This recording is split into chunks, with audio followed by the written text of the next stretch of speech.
नमस्कार, मैं हूं हनुमान गोयल और आप देख रहे हैं राज 24। गौतम बुद्ध नगर लोकसभा से भारतीय जनता पार्टी के उम्मीदवार डॉक्टर महेश शर्मा के समर्थन में रक्षा मंत्री राजनाथ सिंह ने एक विशाल जनसभा को संबोधित किया। दादरी विधानसभा स्थित गांव बीसाहड़ा में बोलते हुए राजनाथ सिंह ने कहा कि राष्ट्र निर्माण के लिए प्रधानमंत्री नरेंद्र मोदी के कुशल और अभूतपूर्व नेतृत्व में एक बार पुनः कमल खिलाना होगा और डॉक्टर महेश शर्मा को 5 लाख वोटों से जिताकर देश की सबसे बड़ी पंचायत में भेजना होगा। विशाल जनसभा को डॉक्टर महेश शर्मा ने भी संबोधित किया। आज की रैली में आए जनसमूह का उत्साह इस बात की गवाही दे रहा था कि गौतम बुद्ध नगर के मतदाता तय कर चुके हैं कि डॉक्टर महेश शर्मा को भारी मतों से विजयी बनाकर लोकसभा में भेजेंगे। मेरे बुजुर्गों, मेरे युवा साथियों, आप लोगों का कर्ज है मुझ पर। एक मास्टर के किसान के बेटे को आपने वहां तक पहुंचाया जिस पार्टी ने विश्व में अपना इतिहास रचा है। नरेंद्र मोदी जी जैसे प्रधानमंत्री जी के साथ 4 मंत्रालयों में काम करने का आपने मुझे अवसर दिया है। यह एहसान आपका है, ये ताकत भी आपकी है। मैं आपका एहसानमंद हूं। यूं तो लोग कहते हैं कि बाप के लिए हुए कर्ज को भी बेटा चुकाकर वापस दुनिया से जाना चाहता है, लेकिन मैं आपका कर्ज मुझसे नहीं उतरेगा। आपके भरोसे पार्टी ने 1 बार विधायक और 4 बार सांसद का टिकट मुझे दिया है। ये आपकी दी हुई ताकत है। आपका कर्ज इतना है कि मैं शरीर की जूती बनाकर भी आपको पहना दूं तो ये कर्ज चुकने वाला नहीं है। इस जन्म में मैं आपको नमन करता हूं, धन्यवाद देता हूं। साथियों, ये संस्कार देने वाले मेरे गुरु, मेरे अभिभावक कोई और नहीं आज मंच पर बैठे हैं। मुझे राजनीति में लाने वाले चिकित्सा प्रकोष्ठ का राष्ट्रीय संयोजक बनाया था सबसे पहले राजनीति में, तो वो माननीय राजनाथ सिंह जी ने बनाया था। छोटे भाई पंकज सिंह को आपने नोएडा से इतिहास लिखा था। उत्तर प्रदेश में नहीं, देश में सबसे अधिक मतों से जिताकर भेजा था। आज हम महसूस करते हैं जब पंकज भैया बोलते हैं तो कहते हैं माननीय जी की आवाज से लग रहा है। वही संस्कार लेकर, वही शुचिता का संस्कार लेकर आज माननीय राजनाथ सिंह जी ने अपने उस जीवन को शुरू किया और समर्पित कर दिया इस पार्टी को। कोई और नहीं, उत्तर प्रदेश को नकल माफियाओं से बचाने का काम माननीय राजनाथ सिंह जी ने किया था जब आप मुख्यमंत्री थे और जब आप शिक्षा मंत्री थे। आपने गृह मंत्री रहते हुए आज आपने रक्षा मंत्री रहते हुए देश की सीमाओं को सुरक्षित किया है। जो देश हथियार लेता था देशों से, विदेशों से, आज वो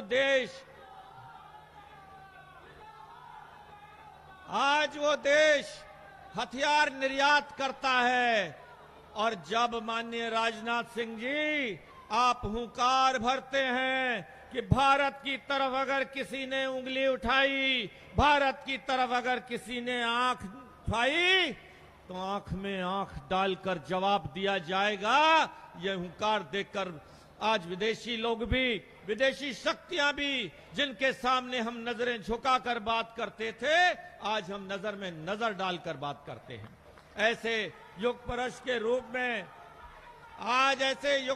रूप में, आपकी उपस्थिति को मैं प्रणाम करता हूं। मैं धन्यवाद देता हूं रानी राजनाथ सिंह जी। साथियों, इस कर्ज को चुकाने का थोड़ा सा मौका आपने मुझे भी दिया।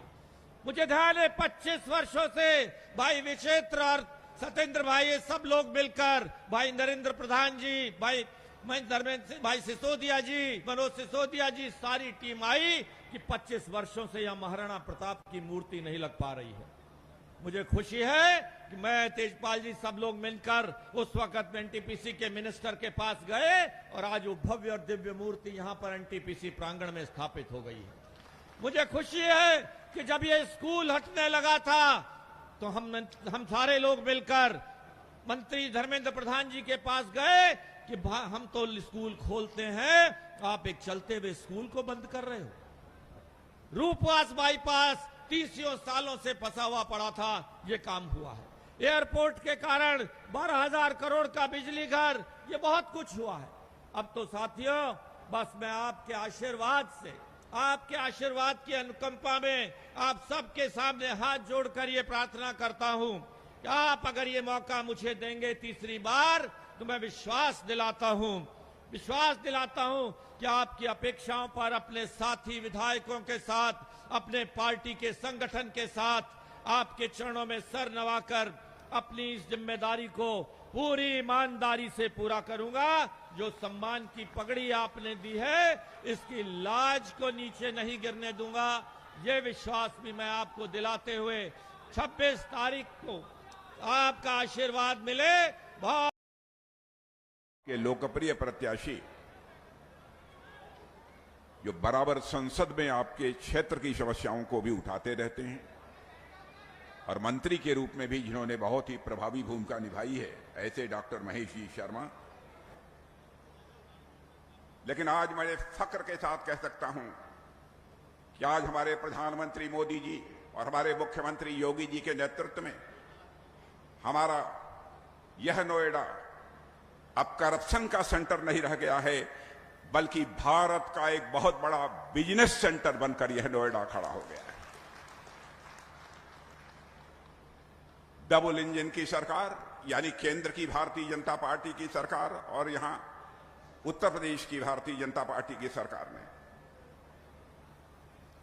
अपराधियों का जिस प्रकार से खौफ था, अपराधियों का जिस तरीके से बोलबाला था,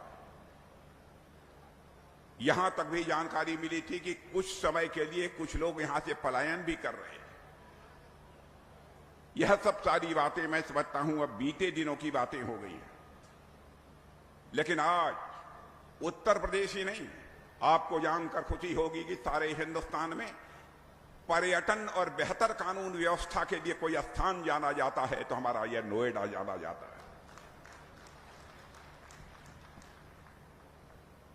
आज उत्तर प्रदेश का भी जहां तक प्रश्न है, मैं कह सकता हूं मुख्यमंत्री योगी जी के नेतृत्व में हमारा यह उत्तर प्रदेश आपराधिक घटनाओं के रिकॉर्ड के लिए नहीं जाना जाता, बल्कि बड़ी मात्रा में भारत के कोने कोने से ही दुनिया के दूसरे देशों से जो यहां पर निवेश हो रहा है, इन्वेस्टमेंट हो रहा है, चमचमाती हुई जो एक्सप्रेसवे की यहां पर सड़कें हैं, बेहतरीन जो कानून व्यवस्था है, इसके लिए भी हमारा नोएडा जाना जाता है। यही बगल में जेवर एयरपोर्ट है। बहनों भाइयों, जब मैं उत्तर प्रदेश का मुख्यमंत्री था, मुझे अच्छी तरह याद है जेवर एयरपोर्ट का प्रस्ताव लेकर भारत सरकार के पास सबसे पहले मैं गया था। बीच में दूसरी सरकारें आती रही यहां पर उत्तर प्रदेश में, उसे ठंडे बस्ते में डाल दिया था। लेकिन मैं सचमुच आभार व्यक्त करना चाहता हूं भारत के प्रधानमंत्री मोदी जी के प्रति और यहां के मुख्यमंत्री योगी जी के प्रति कि उन्होंने संकल्प ले लिया कि चाहे जो कुछ भी हो, जेवर की धरती पर इस भारत का एक सबसे बड़ा एयरपोर्ट बनकर रहेगा। उसको हरी झंडी दिखाई और आज जेवर एयरपोर्ट का काम तेजी के साथ आगे बढ़ रहा है। भारत के अंदर वह ताकत है कि यदि भारत को कोई आंख दिखाने की कोशिश करे तो भारत उसका मुंह तोड़ जवाब दे सकता है। बहनों भाइयों, आज भारत के अंदर वह कुव्वत है। हमारे कांग्रेस और विपक्ष के लोगों को, सपा बसपा के लोगों को यह दिखाई नहीं देता। आज मैं यही कहने आया हूं, लंबे समय के बाद मैं आया हूं बहनों भाइयों, कि डॉक्टर महेश शर्मा जी ने विकास भी इस क्षेत्र में बहुत कराया है। कराया कि नहीं शर्मा जी?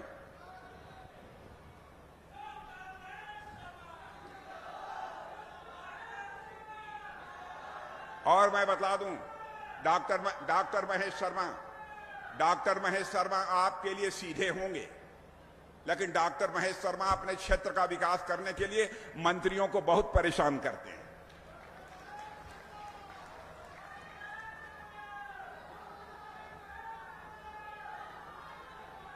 इसलिए मेरे बहनों भाइयों, फिर से यदि मोदी जी को भारत का प्रधानमंत्री बनाना है, लक्ष्य ही होना चाहिए कि भारत का मस्तक दुनिया में कौन प्रधानमंत्री ऊंचा कर सकता है। यदि उसे प्रधानमंत्री भारत का बनाना है तो लाख, 2 लाख, 3 लाख, 4 लाख वोटों से नहीं, 5 लाख से अधिक वोटों से डॉक्टर महेश शर्मा को जीत कर भारत की संसद में पहुंचना चाहिए। यह मैं आपसे अपील करने आया।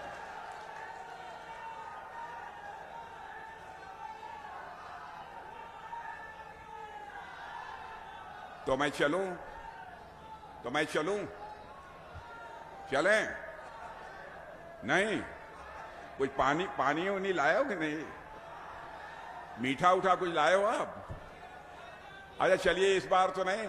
मैं डॉक्टर महेश शर्मा जी से कहूंगा कि एक बार कभी चुनाव जब हो जाए, जब आपका मन हो, जब लोग कहें, एक बार मुझे फिर से यहां बुला लीजिएगा।